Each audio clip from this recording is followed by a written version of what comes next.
In February 1943, an event occurred in the mountains of Tunisia that would forever change the course of the war in North Africa. American forces, facing German troops in a major battle for the first time, received a harsh lesson. The Battle of Kasserine Pass became a moment of truth for the young American army. This is the story of a defeat that led to victory. February 1943 was cold and rainy in Tunisia. The American Second Corps held positions in the western part of the country. Most soldiers had never seen real combat. Their opponent was Erwin Rommel's Afrika Korps, hardened by 2 years of desert warfare. Rommel knew that time was working against him. The British Eighth Army was advancing from the east, while the Americans were strengthening their positions in the west. The German field marshal decided to strike first. By early 1943, the war in North Africa had been raging for 3 years. Rommel had won numerous victories over the British, but now his army was trapped between two forces. Operation Torch in November 1942 had landed American and British troops in Morocco and Algeria. The Germans quickly occupied Tunisia, creating a fortified bridgehead. Now the Axis forces controlled a narrow strip of territory, squeezed from both sides. The American Second Corps, under Major General Lloyd Friedendahl, was spread across a wide front. The 1st Armored Division, along with the 1st and 34th Infantry Divisions, occupied positions from Gafsa to Faid. The distances between units were enormous. Communications were poor. Friedendahl placed his command post in a ravine 60 miles from the front line. He ordered the construction of a bunker there, using engineer troops who were needed at the front. Rommel planned an offensive through the passes in the eastern dorsal, a mountain range running through central Tunisia. His goal was to defeat the Americans piecemeal, capture supply depots, and possibly break through to important ports on the Algerian coast. Rommel had the 21st Panzer Division and elements of the 10th Panzer Division at his disposal, about 200 tanks total, including the formidable Panzer IV and the new Tiger I. On February 14th, German tanks began moving. The 21st Panzer Division attacked through Faid Pass at dawn. Fog concealed their approach. American outposts were taken by surprise. 2 combat commands of the 1st Armored Division occupied isolated positions on hills near Sidi Bou Zid. They were trapped. German tanks bypassed the American positions from both sides. Lieutenant Colonel Thomas Drake commanded one of the combat commands. His forces were surrounded by noon. American M3 Stuart and M4 Sherman tanks tried to fight, but German 88mm guns hit them at ranges where American weapons were useless. Radio communications failed. Artillery support couldn't reach the surrounded units. On February 15th, a counterattack was attempted. Combat Command A, under Colonel Robert Stack, moved to help the surrounded troops. The plan was hastily drawn up. No terrain reconnaissance had been conducted. American tanks emerged onto open ground directly under German anti-tank fire. The result was predictable and terrible. German 88mm guns, positioned on hillsides, opened fire from over a kilometer away. American tanks caught fire one after another. Crews tried to escape from burning vehicles. German infantry methodically destroyed the retreating columns. By evening, Combat Command A had ceased to exist as a fighting unit. More than 50 tanks were lost. Hundreds of soldiers were killed or captured. The defeat at Sidi Bou Zid opened the road to Spatla, an important road junction 20 miles to the west. General Friedendahl issued contradictory orders. Units received commands to advance and retreat simultaneously. Field commanders didn't understand the overall plan. There wasn't one. On February 16th, German forces approached Spatla. The town was defended by remnants of the 1st Armored Division and elements of the 34th Infantry Division. The defense was poorly organized. Tanks and infantry operated without coordination. Artillery fired without proper fire control. Supply operations were chaotic. On the morning of February 17th, the Germans began their attack on Spatla. Tanks of the 21st Panzer Division attacked from the east, while elements of the 10th Panzer Division bypassed the town from the south. The American defense began to crumble. Individual units fought bravely, but there was no overall coordination. By evening, command ordered the evacuation of Spatla. The retreat turned into a disorganized flight. Truck columns became tangled on narrow roads. German aircraft attacked concentrations of vehicles. Much heavy equipment was abandoned. Troops fell back westward toward Kasserine Pass, the only route through the western dorsal into Algeria. The Germans captured enormous quantities of equipment, fuel, and food. American morale was broken. Kasserine Pass was a narrow gorge in the western dorsal mountains. High cliffs on both sides created a natural defensive position. If the Germans broke through here, the route into Algeria would be open. The Americans hastily strengthened their positions. Engineers laid mines. Artillery occupied firing positions on the heights. On February 19th, German forces reached the pass.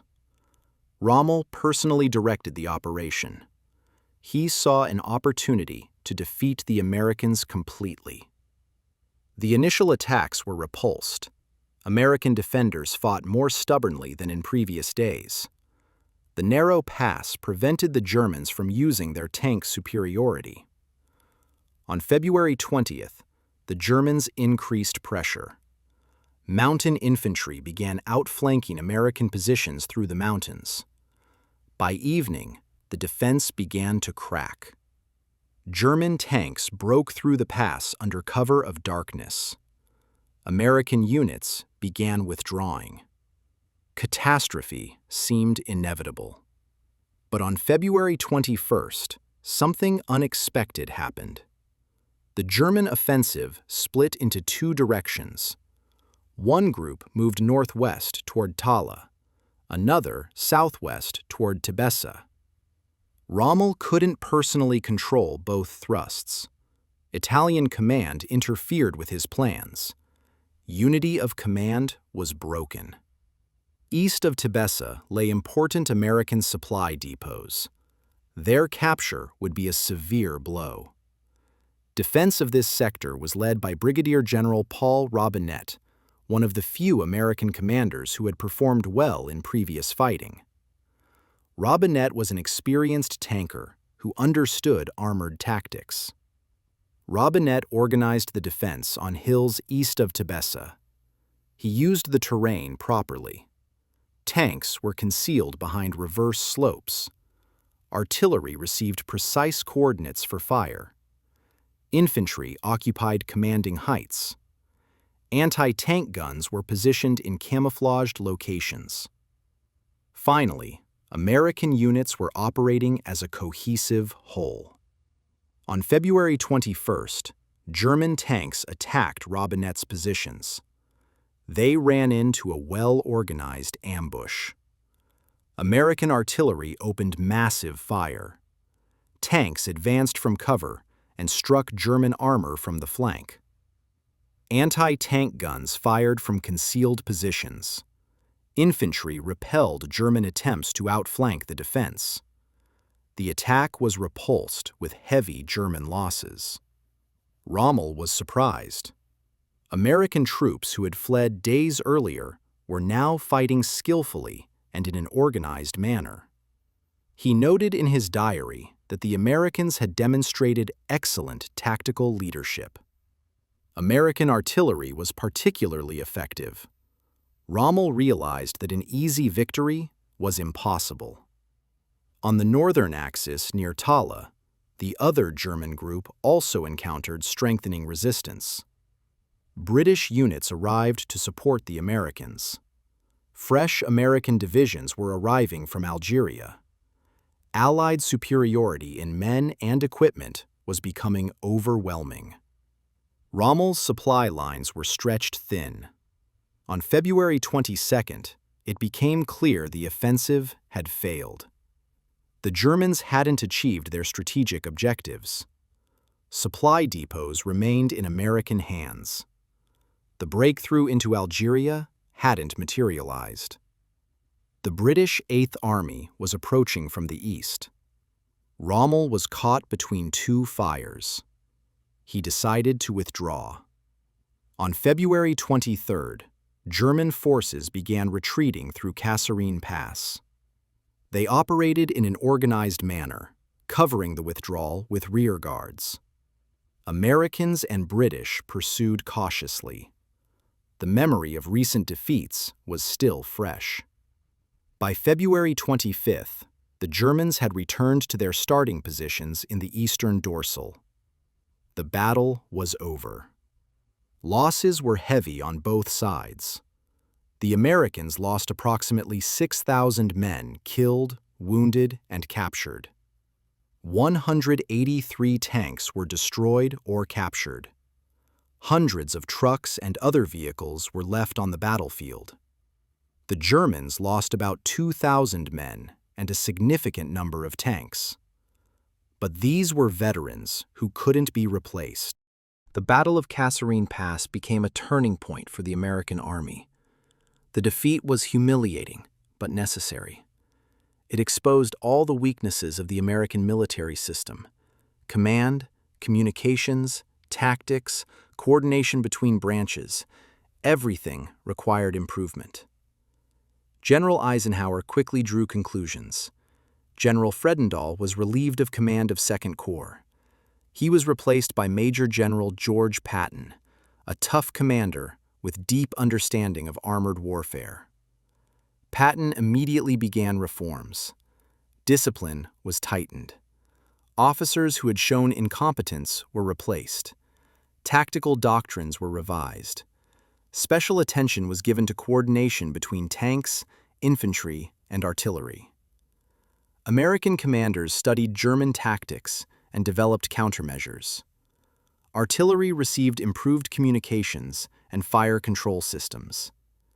Tank units learned to use terrain and avoid frontal assaults. Infantry received more anti-tank weapons. The lessons of Kasserine were applied immediately. As early as March 1943, during the Battle of El Guitar, American forces showed a completely different level of performance. They stopped Rommel's final offensive, inflicting a heavy defeat on the Germans. Second Corps artillery destroyed numerous German tanks. The defense was professionally organized. The Battle of Kasserine Pass ended in late February 1943. It was a tactical defeat for the Americans, but a strategic victory. An army that learned from its mistakes became stronger. Soldiers who survived the trial by fire became veterans. Commanders who saw the reality of war became wiser. Rommel revised his opinion of American soldiers. He saw how quickly they learned. The defense at Tebessa showed that with proper leadership, American forces could fight effectively. Their material superiority was enormous. Time was working against Germany. In May 1943, German and Italian forces in North Africa surrendered. More than 250,000 soldiers were taken prisoner. The American army, having gained combat experience in Tunisia, was ready for the invasion of Sicily. Then came Italy, France, and Germany. The road to victory began with defeat in the cold mountains of Tunisia. Kasserine Pass became the place where the American army lost its innocence and gained maturity. History remembers not only victories, it remembers the trials that forge character. February 1943 in Tunisia was such a trial, and the American army passed it.